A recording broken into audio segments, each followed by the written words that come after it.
Hi, my name is Dakota, and this is my YouTube channel. Click subscribe down there.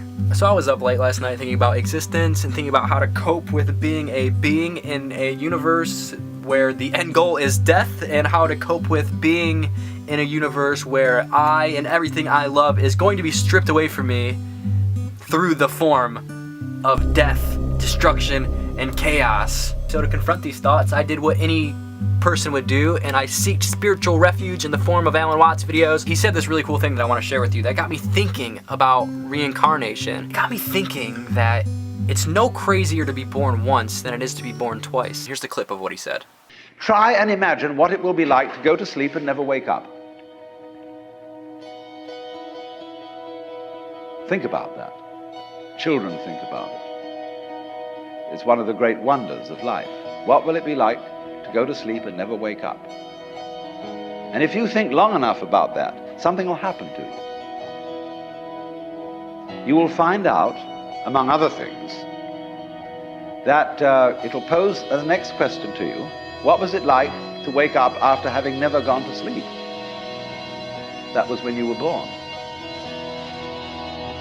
Whoa. And another thing that got me thinking was Rick Strassman came up with this cool correlation where pineal gland development occurs in human embryos at about 49 days of gestation. 49 days is also when the differentiation between male and female occurs. And what's weird about this is that in the Tibetan Book of the Dead that was written 2,500 years ago, they say it takes about 49 days for one soul to incarnate into the next body.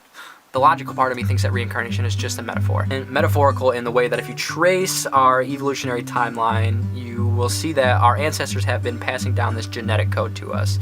And through that genetic code, they are literally being reincarnated into us. Maybe karma is just a metaphor for the action that our ancestors took, which determined their place in the afterlife, which is just us living now through the evolutionary path that they carved. But this still leaves a lot of questions. It doesn't answer like, where does our personal energy go after we die? So science says that this physical reality is made from vibrating energy, which manifests the material world, which makes sense, I guess, but how are we having a self-reflective conscious experience within that vibrating manifestation? And where does that consciousness or awareness go once we die? I suppose our personal energy could be the force that perpetuates life forward, like an arrow of your previous consciousness shooting itself into your next incarnation. Some people believe that we are physically going to be reincarnated into another human being in our next life, or maybe was physically another human being in a previous life. I don't really buy this kind of thing because I think that through deep self-examination,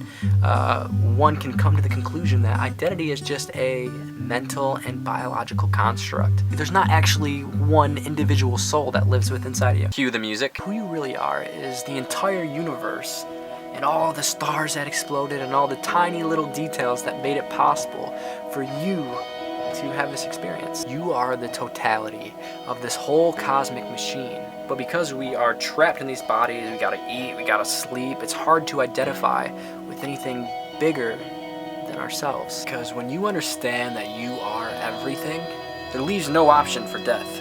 And that fear fades like smoke when confronted from this perspective. Who is there to die? Your thoughts? You really think you're this ego and this mask that you've convinced yourself and everyone else of? Do you really think that you're your body?